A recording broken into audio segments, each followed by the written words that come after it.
Legendary, welcome back. We're here again for another episode of NFT World. How are you doing? GM. I'm doing great. We're getting even closer to the launch of airdrop season, so I think I'm getting more and more excited by the day. I feel like we're making good progress on that. I think we're going to speak a bit more about that later on. But yeah, I'm doing great. Yourself? Yeah, really good. Yeah, we're gonna do a little bit of a behind the scenes look at the challenges of launching a project, which will be kind of inspired by the paper which I published yesterday. And five key challenges that we've experienced in this week before launch, which I guess you don't really know until you experience it. So I think having these conversations out loud should be super useful to people who, even if you're interested in NFTs as a buyer at the moment, maybe one day you might be a prospective founder, a seller, you want to produce something more lasting. And I think that should be really interesting for people. That sounds good. What else are we talking about today? So the first thing's the general roundup of NFT world. And it seems to be the case that free mint season, which we touched on last week, is still going on. I don't really understand why.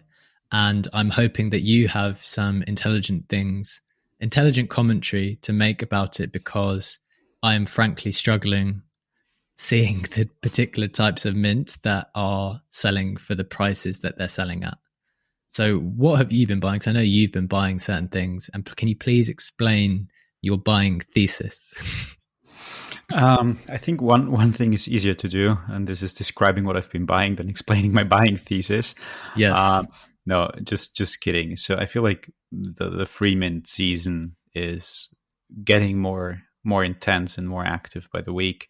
It does remind me a bit of the minting summer of 2021, with the main difference being that back then you could almost mint everything, mostly paid mints, and everything was very profitable, or most of the things were very profitable to just mint and flip, because the demand was always way higher than the supply.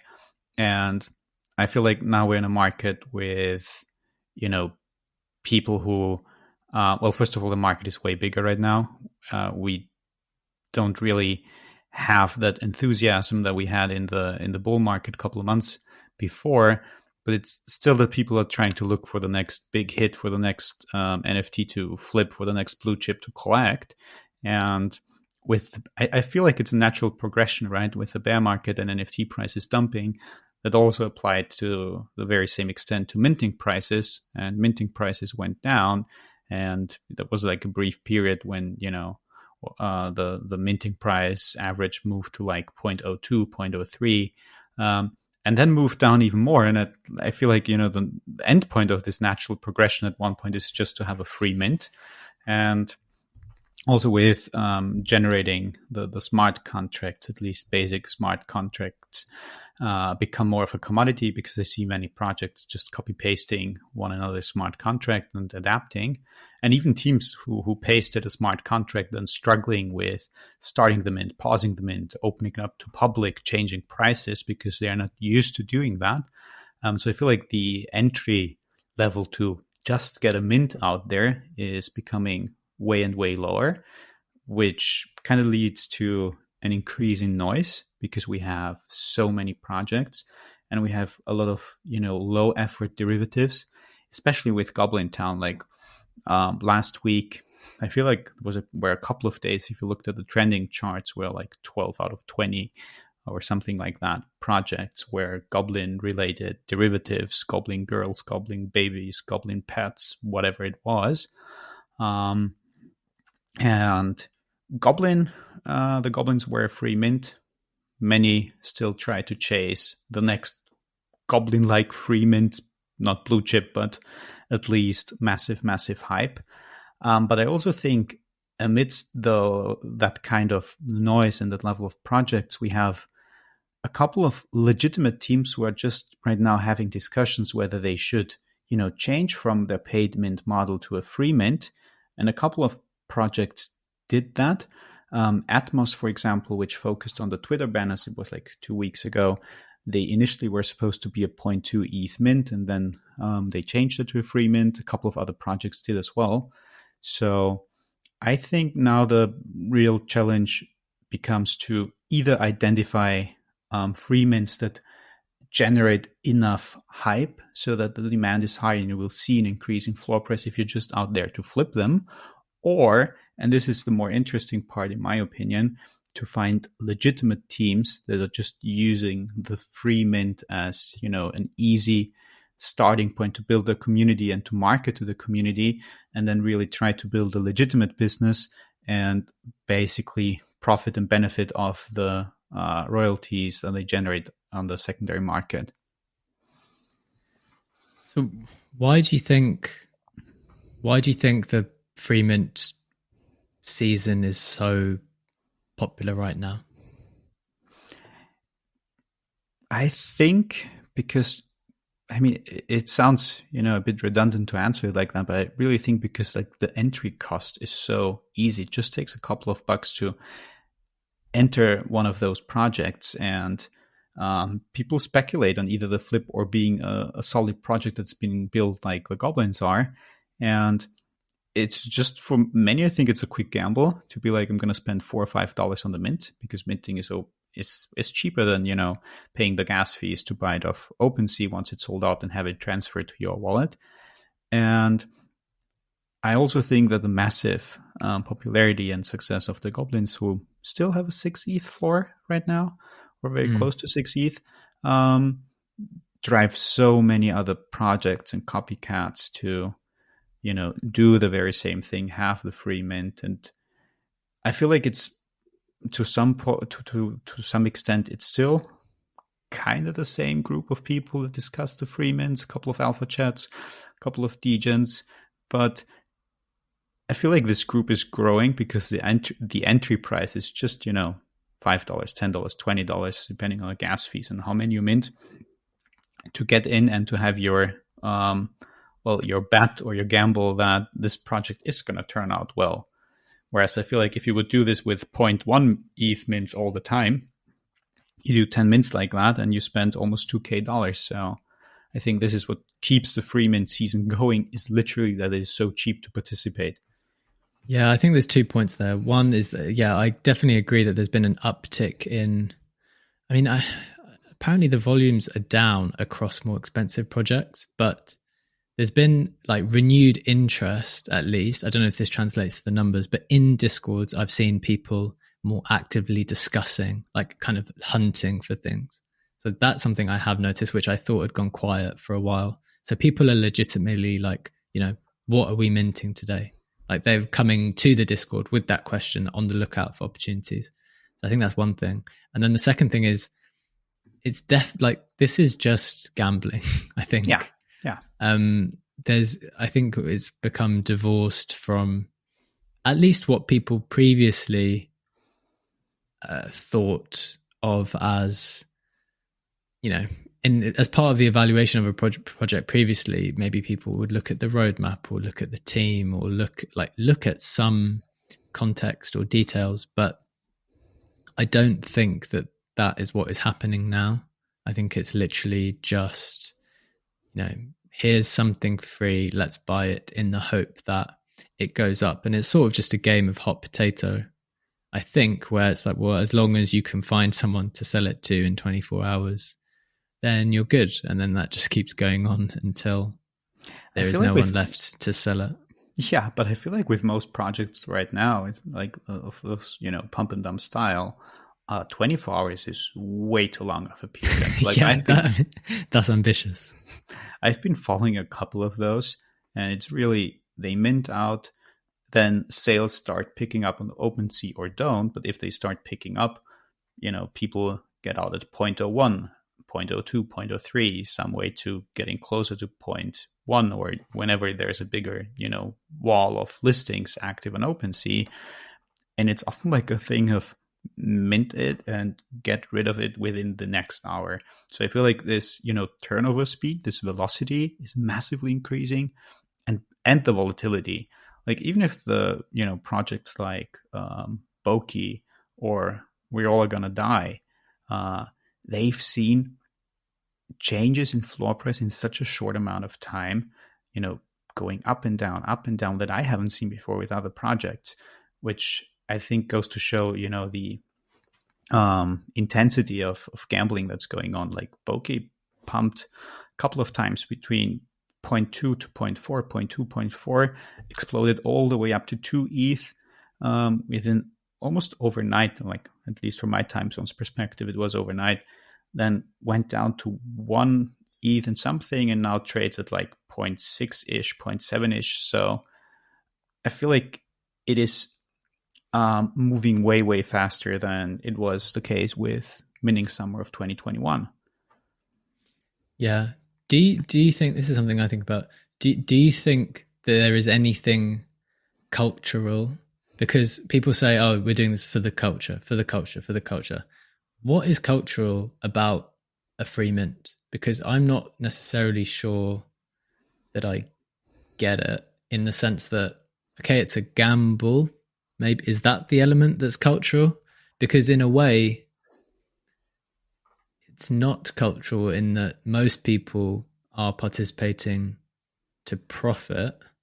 And so if something is free, that's like the ultimate anti-capitalist kind of perspective. So on the one hand, there's this tension between, well, on the one hand, there's this idea that, like, okay, everyone's here is hyper-capitalist. They want to speculate. They want to make money.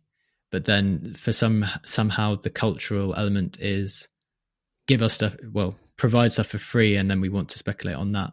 I haven't quite figured it out in my head, but what's so cultural about a free mint?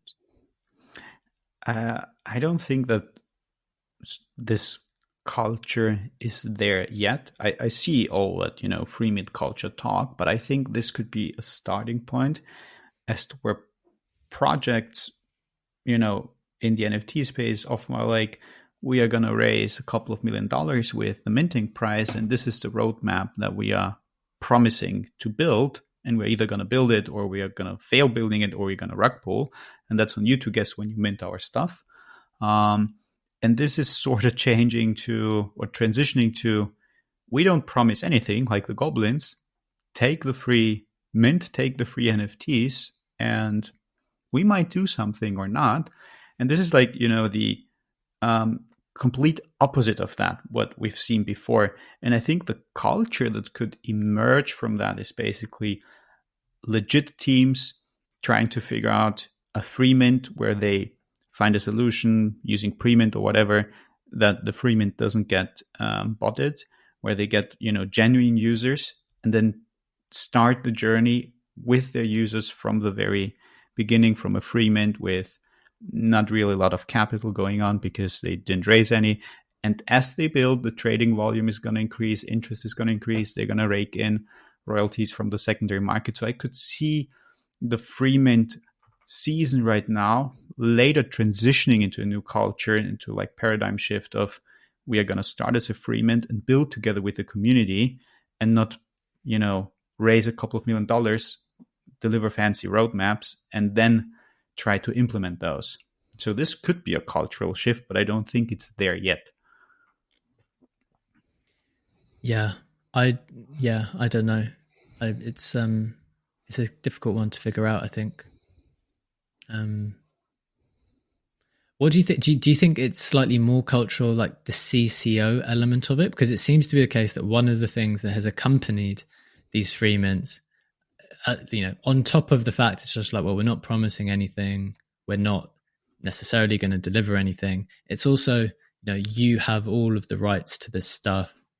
Do whatever you want with it, because, maybe we're not going to be doing anything with it, so you might as well do something with it. Do you think that's more part of the culture? Yeah, I think this is, part of the culture as well, but I think it's just an exaggerated opposite of what we've seen before, of having some projects with rather complex to figure out licenses. What are you actually allowed to do with your PFP and whatnot? And some projects even make that depending on the trades. that you have with your PFP. And this is just, getting rid of all of the promises, regulations, rights, licenses that go with it, and be like, this is free, do whatever you want. So I feel like this is, an exaggerated opposite taken to the extreme, which fits a bit with the zeitgeist of the freemint culture, I'd say. But I think that there will be some middle ground moving forward where we'll see maybe CCO licenses used way more often because they're actually pretty easy to figure out, because there's not really a lot to keep in mind, basically, which then again is going to make the shift of, building a community rather than building IP, because with a CCO, you're giving that away. And I think that's also part of the, transitioning into a space where projects are going to under promise or not promise anything at all, start as a free mint, and then build with a community. And I think this basically, emphasizes everything that we were talking about on previous episodes on how to identify successful projects and everything, by saying we have to focus on the teams and, actually knowing who's behind a project and what their track record is, or why they are believable and whatnot. And this is even more true with all those free mints, because the level of noise in other projects is way higher. So yeah, I think we could see more CCO mints going forward, and that this could establish itself as part of the, new kind of culture. Yeah. Just thinking about it, I think I actually like the idea, and this is just a conclusion I've come to right now. I like the idea that community-based projects are free, because essentially there is no value in that token without the community. And I think this is one of the things we were thinking about for our project. It's like, well, what are people actually buying? They're buying a real thing. Like, we are offering goods and services to them, and there is a cost attached to that. If you were to take all the people away, like, we've still got the goods and services which we believe to have a value. If you were to take the people away from these projects, there's really nothing there. Like, the whole reason why the goblins or any other derivative or free mint has value is because people have congregated to buy it and hold and think it's interesting in some way. And I think so the value derives purely from the community and solely from the community. So I kind of like the idea that, yeah, they're giving this stuff away for free, and it's if the community exists, then it becomes useful. But a community, in a way, or a group of people shouldn't have to pay for you to build a community. I actually think that's a really weird idea. It's like you're an unproven person. We don't know who you are, and we're paying you to be a part of your community. Like, if you actually think about it, what was going on last year, and actually what's still going on now with random other profile picture projects, is like, what, you want me to pay money to be a part of your community just because I like the art? But the art, as has been shown, is often, unless it's done by like a proper artist, but there's often projects which are solely community focused. And I don't think that, I don't think that paying for the privilege of being part of a community when there's nothing there is kind of makes any sense. Does that make sense? Yeah. It makes a lot of sense, because we have communities, where you have to pay in and you get a certain set of benefits, alpha groups, connections to other people, whatever. And then you have exactly the case of PFP projects where you pay in to be a part of a community that hasn't been built yet. Like, why should we be paying for that?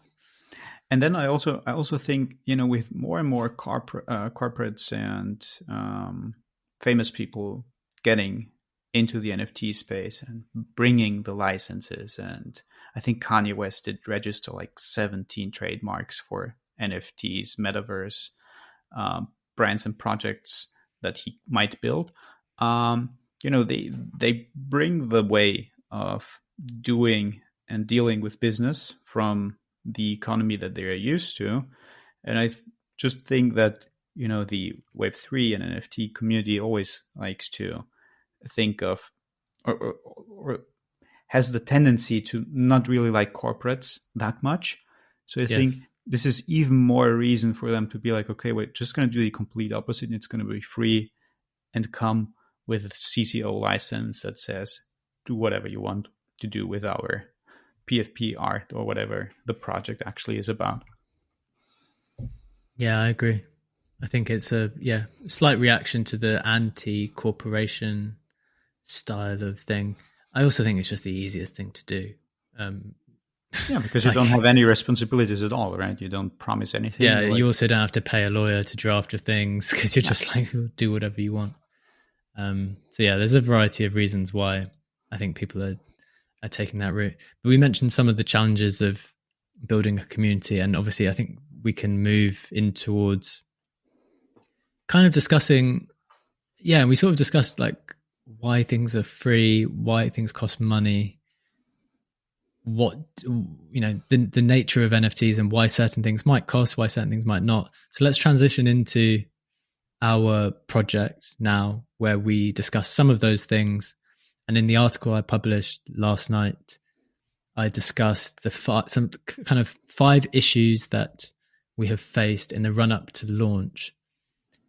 One of which was this kind of discussion about price and supply kind of thing, and how we decide to sell. So there's 5 things we're going to talk about. The first is customer interaction, which includes like the process of getting this product into the customer's hands. And the reason why that's important or useful to people is that there's so many different ways to slice this cake.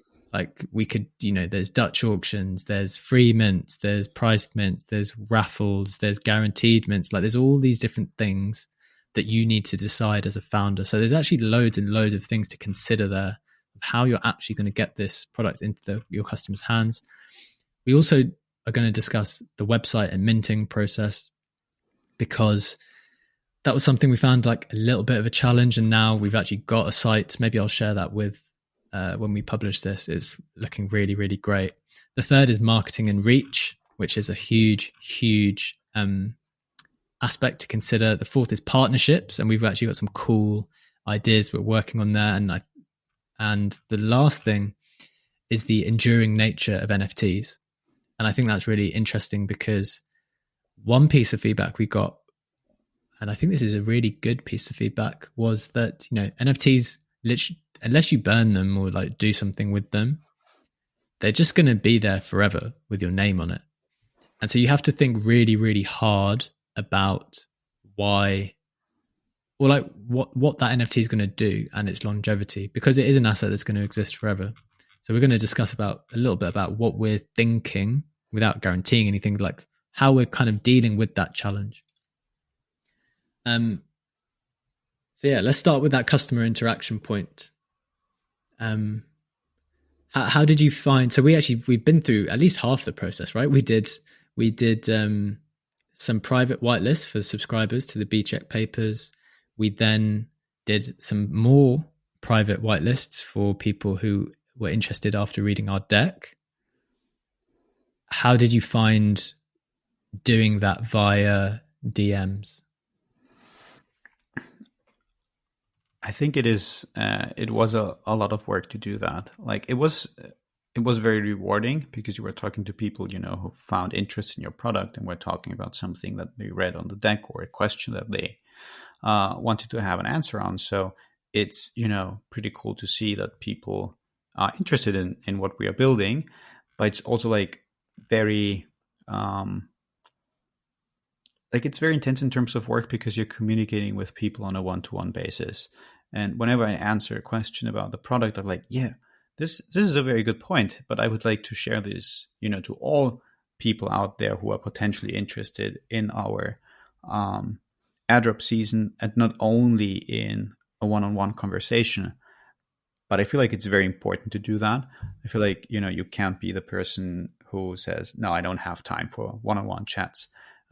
When you're in the beginning, at the beginning of building something, you want to get all the interactions, that you can get, and talk to all the people that are interested.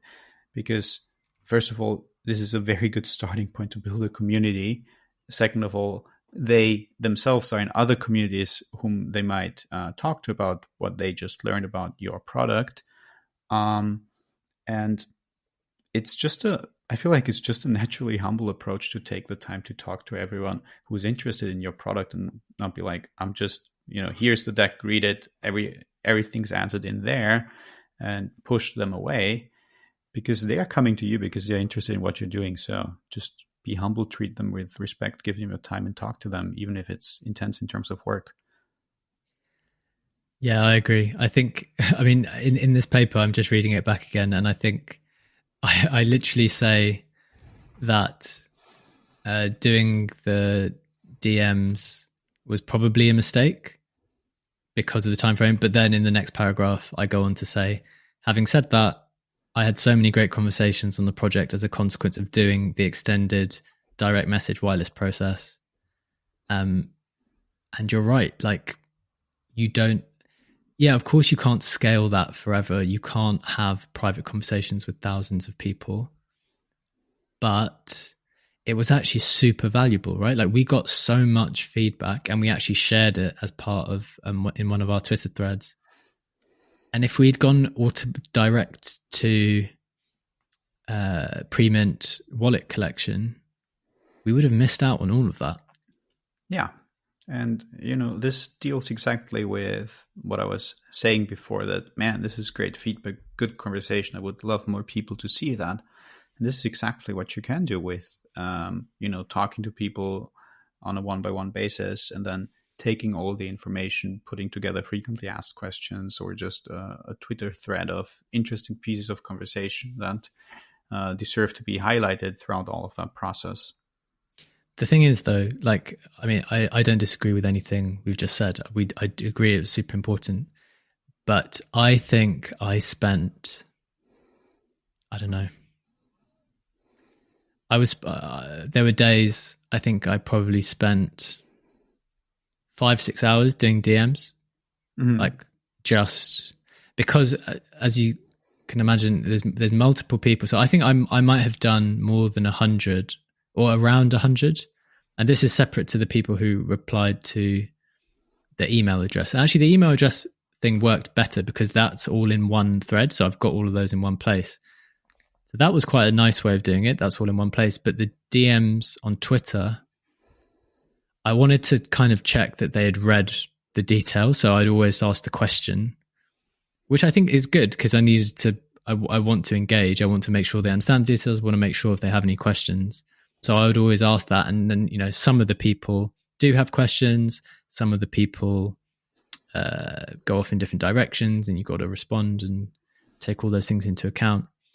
But yeah, like, the amount of time, and I guess the reason why I'm just highlighting it is because it's useful for people to know that if you do go this approach and your product, at least on some scale, is popular, like, this is 5-6 hours a day of DMs, and that's like, so there's always an opportunity cost, right? Like, I was doing that, which meant I couldn't do other marketing or outreach, or I couldn't finish the website. Now, obviously, all these other things have got done in the end, but there was definitely a period of a few days' time where we were kind of in this feedback engagement process, which I think people should legitimately allocate. Like, know that as part of your process, if you want to do an extended period of feedback, allocate serious time to that, because it will take serious time. Like, I would wake up and there would be like another 10 or something like that, which doesn't sound like a lot, but that's 10 individuals who then you go on to have questions with. And then, okay, I can finally start my day. But then by lunchtime, they've all replied, plus like a couple new people have come. And then you do the same thing. And then it's nighttime, you've been out, you've had dinner, you've come back, and then it's the same thing again. So it's something which I think, I agree, it was definitely really, really useful. I think it's a good thing to do, but be mindful of the time commitment, because it was more than what I thought, or more than what I had predicted at first. Yeah, I feel that's a very good takeaway. Consciously dedicate time to that if you wanted to do it. But I think, with that being said, it is one of the best ways to start building a community and really, identify your, because basically all those people who, come back and have more questions and want to talk to you about the product, they are your earliest supporters. And, Yes. having genuine interactions and genuine conversations with them is going to go such a long way when you're building a community. They could be the first persons to be interested in being Discord moderators, community moderators, handling partnerships for you, introducing you to other people, because they were the first people out there to take the time. And because I think one thing's important to mention. We think about the time that we use for answering those DMs and talking to them, but they're also using their time. They could do 100 different things, but Yeah, they yeah, chose to yeah, yeah. interact with you and talk about what you are building. So this is very valuable Exactly. because And you that's get a to way speak to bigger your deal. earliest supporters. Yeah. Yeah, and I was literally about to make the same point. It's a way bigger deal that a random person who doesn't even know you very well, doesn't has probably just found out about your product, has got a million things going on in their own life, whether it's in Web3 or outside, family, friends, decided to follow you, to send you a direct message because they like the idea of your product. That's a way bigger deal.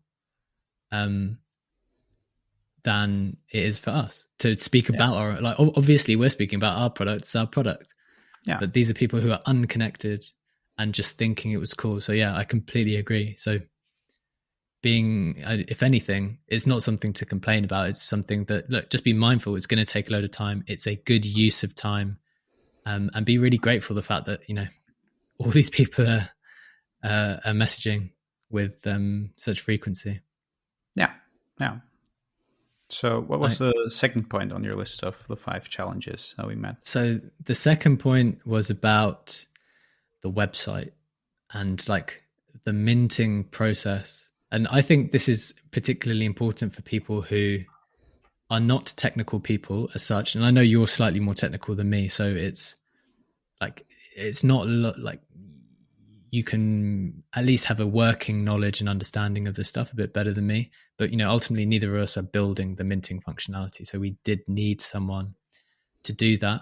And I think personally, we got to a point where we were keeping all our options open at the start, right? Like we were thinking, okay, like maybe we'll build a minting site with people, or alternatively, maybe we'll just mint it ourselves through Manifold and then just go direct to consumer in the way that we've just been discussing, like via DM. Like someone says they want it, okay, cool, we'll list it for sale, just buy it.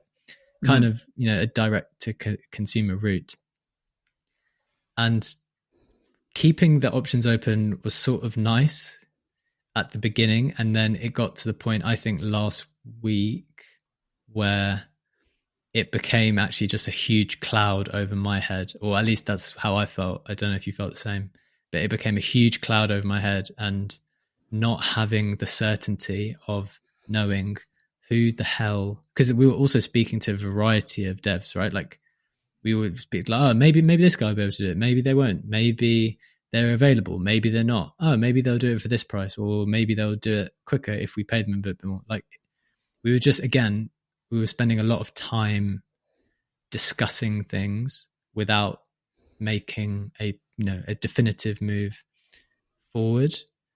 And I felt like, and yeah, given that it wasn't any of our specialities, like building the website, I really felt that we wanted it to just move onto someone's desk. Like that work needed to move to someone else's desk who was competent in that area. And when we did that, I felt so good. Like I literally felt so good when we found the person we wanted, who's an old friend of mine. He asked loads of questions to make sure he understood what we needed. We jumped on a call, we did a discussion. You felt really confident with him once we had a call with him. And yeah, just knowing that it was on his desk, that he was taking care of it, that he was responsive, he replied to our messages on time. He was like, he actually liked the product. He gave us some feedback on that as well. That made me feel, it was like a huge weight off my shoulders. For me, I feel like there were two major learning points to that. So first of all was, we kept all the options open and we realized there's like so many ways we could have done that. We could have done that completely for free with Manifold and our manual whitelisting process. So if we didn't have the budget to bring on a dev to build both the smart contract and help with the website, there would have been an alternative, right? This project still could have started and launched in a way we intended to do that. And the second learning really was, because we're building an actual product and the smart contract is kind of the first impression that you make in Web3. Are there like weird functions, weird calls in there that the smart contract owners could make? Are there like any, caveats or points that would point to a rug pull or potential misuse of the smart contract, such as a sudden spike in price that we didn't communicate before or whatever? It is like just, a first impression. If you have a nice contract that is optimized for gas, etc., just a very well thought out contract, it makes a great impression, right? But with that being said, I think it's important to, as a founder, be aware of the budget that you have for this and just try to figure out the best solution for your budget. And if you really are in the position where you don't have the budget to pay a dev upfront, but you feel like you still need a professional smart contract because maybe you want to have a burning feature in there, you want to have some more intricate features that are not covered by Manifold yet, you still have the option to find a dev who's willing to build that for equity in your project, because we've been talking, as you said, to probably like 8 or 9 devs, and many of them were open to either a mixed payment of a fixed fee plus equity in the project, or some even were like, I would do this for X amount of percent equity in your product, or X amount of percent in your total sales volume. So there's many ways to approach that, and we probably could have saved a lot of time if we talked about the budget that we both were willing to allocate to this first, and then try to figure out the best solution for the budget, and not exploring all the options on the table independently from our budget. Yeah, I agree. I think we went in it with the best intention of keeping our options open, because we just, in general, it's nice to have more options, right? But it definitely got to the point where it was like, it is worth, again, this is for us. If you're depending on your budget, depending on the style of your project, it might be different. But for us, we needed to make an agreement that for a fee which meant more to us, because we would be free to do other things, because this is just one element of getting this project off the ground. And the more time we spent talking to devs, talking about, negotiating equity or salary or whatever, a flat USD fee, was just time taken away from, the actual product. Because this is just like the technical aspect of building the product. We actually need to create the product, market the product, and do all those things. So it definitely became an opportunity cost thing for me, in my mind, I think, where it's just like, look, we need to pay someone right now to take this work and deliver it so that we can do the other stuff. And we'll share the site now. We're pretty happy with it, right? Absolutely, yeah. I think it turned out pretty great. Yeah, I really like it. Okay, so the next thing we've touched on it just now. One of the huge challenges is marketing and reach, and one of the reasons why we can't spend forever discussing website, talking about the particular aspects of the smart contract, is because we need to be on whether it's in DMs, whether it's communicating with people, whether it's conducting Twitter spaces, we need to be actually trying to build awareness. What do you think? What are some of your reflections on this part of the process? Because we've had loads and loads of conversations about this. Yeah, we did have very many conversations on the topic, of opportunity costs again.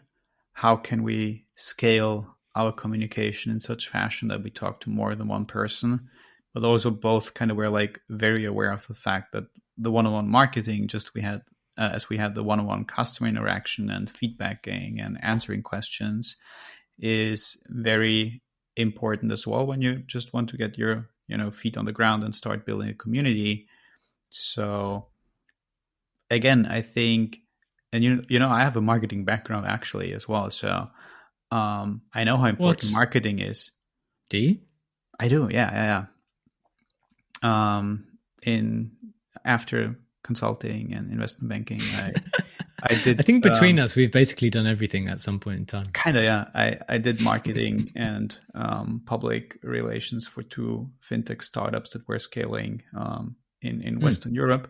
So I do have a couple of years in experience in that as well, and I was like aware how important marketing is, but I still underestimated the time that I would be spending on talking to people on an individual basis. And again, I Yeah. think, yes, it feels like you're only talking to one person, but it's super, super important to do that in the very beginning, because if you don't do that, you won't, you will miss out on potential opportunities to scale from that conversation. I think you had a couple of conversations where a single person showed interest and then was able to connect you to someone else, or Yeah. even potentially get to a collab of some kind of of some sort. So I think you need both elements. You need the individual marketing in the very beginning, but you also really need to think about how you can scale your conversation and marketing reach. Yeah. In a way, just thinking about it out loud, I think one of the harsh realities is that, yes, I agree. The individual conversations are super helpful at the beginning. If anything, just to make sure that you've got a product market fit. Like you just need to Yeah, hear from people like, oh, this is cool. This is good. I want this. So, and just to, address any initial issues and make sure that they're comfortable with it. I think that's helpful. But when it comes to like actual marketing and reach, one of the harsh realities I think is that not all individuals are the same. And because certain people just naturally have more influence and might be a part of particular communities who are who will have a special interest in our yeah, project, and in that sense we have started to and sort of taken a turn towards focusing on more specific people who we think, look, you're definitely in the market for this kind of thing, or your community is might specifically be interested in this. And I think that has been quite important. And actually that leads into this final, or the fourth point, which is about partnerships. And this is something we came up with quite late in the day, and I think it was a really good strategy idea for us, and something that which all founders should think of at the beginning rather than leave it a little bit late like we have, but to consider, right, who are all of the stakeholders, the potential yeah, stakeholders in this project. Yes, you've got individual customers, fine. Yes, you've got maybe communities who you want to target, but is there anyone else? And when we did that, we realized that, look, we're running this campaign on Arbitrum's Odyssey campaign, but there are all sorts of protocols within that who might like to work with us to get the word out. Because if we're running a community of people who are going to be attacking this project, not attacking, like participating in it, then that was super useful to them as well. So we could work together in a mutually beneficial way. And this was your idea. So what how's that? How did that kind of play out for you? yeah. I think it was kind of a natural result of us talking on how to scale this. And when I do marketing, I like to think a lot about value.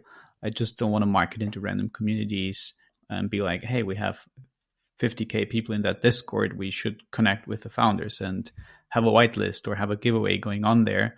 If this isn't our customer group, and if we're like not adding any value at all to the community, and just handing them out a whitelist isn't really adding value. That's just another marketing play for us, right? And for the founders of a project. So we then started thinking about, all the protocols, projects, etc., that are part of the Arbitrum Odyssey campaign, as you just mentioned, and we're like, these protocols, these projects, they there we can add value because the community that we are building, they are genuinely interested in that.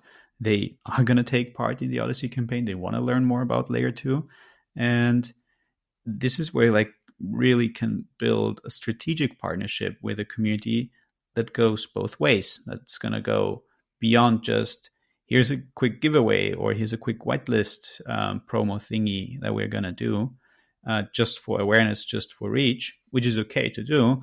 But if you take the time and really, as you said, identify your stakeholders and identify who could be a strategic partner for you, I think that goes a way, a way longer way than just a quick marketing outreach. And it's really worth thinking about in a way that you say, where can I as a founder add value to another community, and why does it matter for me to be there? Yes, exactly. And I think that's the point. It's like, yes, we have a product which we want to sell, but yeah, it's about thinking, who are we aligned with? Like, there are other people who need us as much, or could need us as much as we need them. And I think that kind of thinking of collaboration, partnership was a good kind of switch that we flicked in our brains when we made that. And as a consequence, we've got a bunch of calls lined up for this week, right? Yeah, we do. Yeah. And also, like, if you think about that, not only is it a long-term play, but it's also more interesting in terms of your performance marketing costs, because if you form a strategic partnership, it's going to be a give and take, and it's going to be a lot of bartering. I have this, I'm building on that, I can offer this to you. We obviously have the podcast. Other communities that we're talking to might have a very successful Twitter Spaces, active Discord community, whatever, and you're just going to negotiate your way to get to a mutually beneficial partnership trade, so to speak, as opposed to having to pay to be allowed to promote or access other communities. Exactly. It's like there's something in my bones that doesn't really, I'm not really a huge fan of having to do that. That's why I really like this idea of, well, okay, this is just genuinely useful to both of us. Let's just value centric. Yeah, I like that a lot. Cool. And then, then the final thing, this is a kind of more philosophical point about the enduring nature of NFTs, and what happens to an NFT when, for example, like the way we're running our program is season 1. It's called Airdrop Season 1. Obviously, there's a kind of implication there that there will be further seasons. We'll do our best to deliver those, but we're going to try to tailor it around season 1 first and promise that. So then what happens to season 1? Now, we're not going to speculate too much on additional plans, but there is a point to make about like, well, how do we make sure that NFTs remain useful to people once they've been consumed, in a sense? Because I think one of the philosophical points is that in the normal world, there are real goods and services which we consume, which we wouldn't treat like we treat certain NFTs. At the moment, up to this point in the development of NFTs, they're typically discarded when people don't need them right now. They don't think that they're valuable right now. It's not profitable to hold them, so they just throw them away or try to sell them.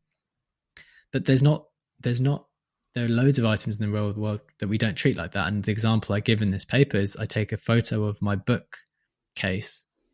And this is like a perfect example, I think, and is actually comparable to our product in some respect, because when I moved from accommodation to accommodation, I've always taken my books, but I'm not planning on reading this book again today. I'm not planning on reading it tomorrow, not even next week, maybe not even next year, but it communicates something about me, which I like, and continues to provide value to me just by its existence on my shelf. And in some ways, what I wonder is, will there be certain NFTs when you have to participate in something, sort of like our project, where you have to participate in something, where just having the NFT after counts for something. It means something to you because you have been through something. In the same way, I don't know if you can see it, I've got Tolstoy's War and Peace and Anna Karenina. Like, to read War and Peace, that's a challenge. That's a legit ordeal to go through and a serious time commitment. And the fact that I read it, it's like, yeah, I'm kind of proud of that. I'm proud of that. It's a great book. I like it, but it's also a big book, and not everyone necessarily does that. So is there a way to move NFTs into this sphere of consume, enjoy, kind of take the learning, develop from it, and be proud of it just as a reminder, as an kind of accreditation of your time spent and the effort that you put in? I very much, like this way of thinking, especially with NFTs, just being in your wallet basically forever. And we have real world items like concert tickets that you just use, and people still, there's still a lot of people who collect them and keep them as a memory. Hey, I've been there, I've been to this and that concert. And with NFTs, of course, well, it's easier because they just remain in your wallet. But as a founder, this opens up like so much more possibilities. I was thinking about NFC Lisbon, where we both had the NFT as an admission ticket to the conference.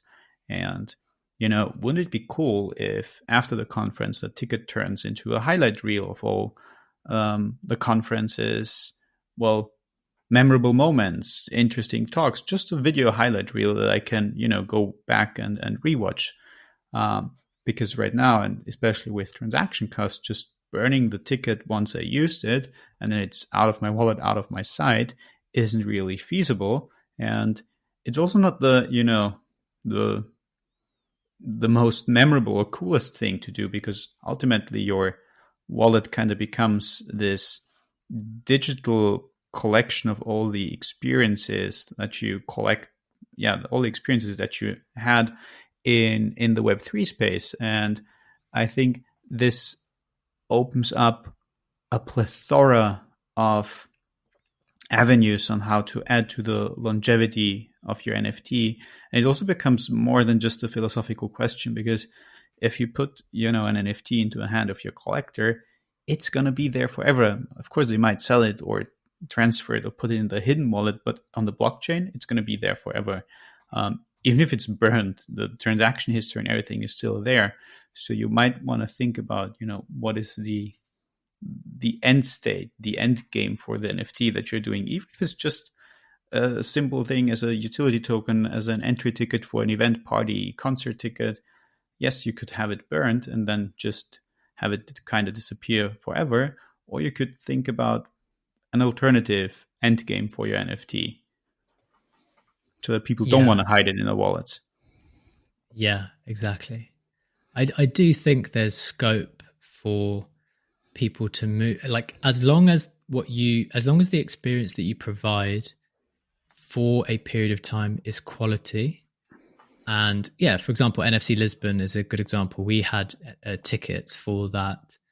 And yeah, like, technically you could sell it. I mean, I don't know what the floor price is now for an NFC Lisbon NFT ticket, but it's kind of in my wallet as a reminder, right? Like, I don't think I do think that there's scope for people to move away from financializing every single type of NFT, but I think it will be on the founder's shoulders to create a good reason for people to see their NFT as a memory which they want to remember. Beautifully said, because ultimately it's the digital memory space, your wallet.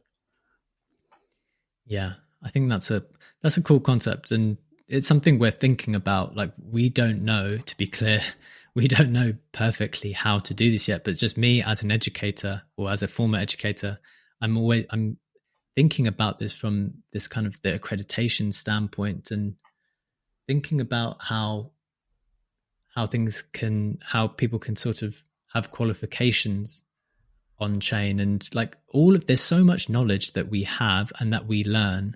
Like, just think of the last year that I've been in the space. I've learned so much about all sorts of weird stuff, going deeper and deeper into NFTs, Web3, the blockchain. But there's nothing that I can give to anyone that captures that knowledge that I've learned. Now, obviously, I'm in the fortunate position where I can share my papers, for example, where I've written 22 sets of papers, but loads of people will be in my position. They don't have a portfolio of work, but they've learned all sorts of weird things about bridging across blockchains, about trading NFTs, about reading sales data, about doing swaps, about providing liquidity, all sorts of like fairly complex things that normal people would have no idea about. But that knowledge isn't captured. Like, you're not able to display that to anyone. No one will know, apart from you saying, I know how to do this. So I think there's an opportunity here, maybe not necessarily with this NFT. This is speaking more philosophically. Like, there's an opportunity for people to accredit people in a meaningful way. But yeah, that's a work in progress line of thinking, I think. Yeah, it absolutely is. And it also goes a bit hand in hand with, and I think we talked to the concept of soulbound tokens a bit last week, but we'll definitely see more accreditation style of NFTs and NFTs that, have been tracking how you spend your time in Web3 and what you've actually been doing. For example, I like Zerion, now it's more than just a portfolio tracker, swap bridging app, etc. Just recently minted an NFT, or allowed you to mint an NFT that in the future they say it's going to change dynamically on your wallet's interactions and behavior. And it is a fascinating concept with everything being so transparent. And I think this just doesn't get old, even after like 2.5 years or what in this space, that everything is stored and recorded on the blockchain. And there's still things, as you said, that don't get captured, as people reading your papers or educating themselves about other content. And even this can and will change to the future. You could, read a paper, answer 2-3 questions, and have like a transaction or like a signature on that acknowledges that you read the paper. And after you went through 1 year of B-check papers, there could be some way of accreditation, a way to track that on the blockchain, and not only with your papers, but with other kind of content that's out in the space. So even though we are already capturing quite a lot of data on the blockchain in Web3, there's still way more things we could track and also then give credit for. Yeah, exactly. I just don't think that the end point for all NFTs is needing to figure out another reason to pump them after 1 year, 2 years, 3 years, 4 years, 100 years. Like, there has to be a reasonable point at which people can say, do you know what? This NFT has served its purpose. I am grateful for what it's provided me. And now I'm just happy to have it as a memento, as a reminder, as an indicator, as an accreditation, as a, something of that nature. But yeah, that's something to think about. And something like very particular to the NFT space, the concept of being like, okay, what's next for this project? What's the next major partnership announcement? Yeah. What's going to pump the floor price next? And we don't see that to the same extent with digital collectibles. Like, if I buy a Pokemon card, I buy a random, I buy a very rare Charizard. And I'm not going to be like, okay, what's Pokemon's next marketing campaign to pump my Charizard's value? What are they doing? Who are they announcing a partnership with? I mean, yes, they are a very well-established brand, and but still, you have that expectation, and even established brands faced that expectation once they entered the NFT space. Thinking about Adidas, who just recently, a couple of days ago, did an airdrop capsule into the metaverse token holders, And they also stated that this capsule is going to have some kind of game theory added to it. So even they, as an established brand who, had this NFT and that comes with 4 items to be claimed in terms of, hoodie, beanie, and the 2-part tracksuit. So with 4 items to be claimed as physical merch, even they had the community expecting, okay, cool, you're doing those 4 things. What's next? What's happening in the meantime? Can we get something? So I feel like maybe this is the result of, just knowing that this token is going to exist forever on the blockchain, that people have this constant expectation of something new, something novel that needs to happen with their collectible. Yeah. It's super interesting. It's something which we are going to be exploring. It's something which everyone is going to be exploring, because ultimately that question, that 5th question of the enduring nature of NFTs and what to do with that, is something which every single founder will have to deal with once they put an NFT out into the wild. So interesting conversation, mate. That was good stuff. We've done an hour. Let's wrap it up. Absolutely. We'll probably keep speaking. We've got a lot of stuff to do for the mint coming up. Please do, if you're interested, keep following 32 Dreams for the latest updates on airdrop season, and have a great week, everyone. Bye.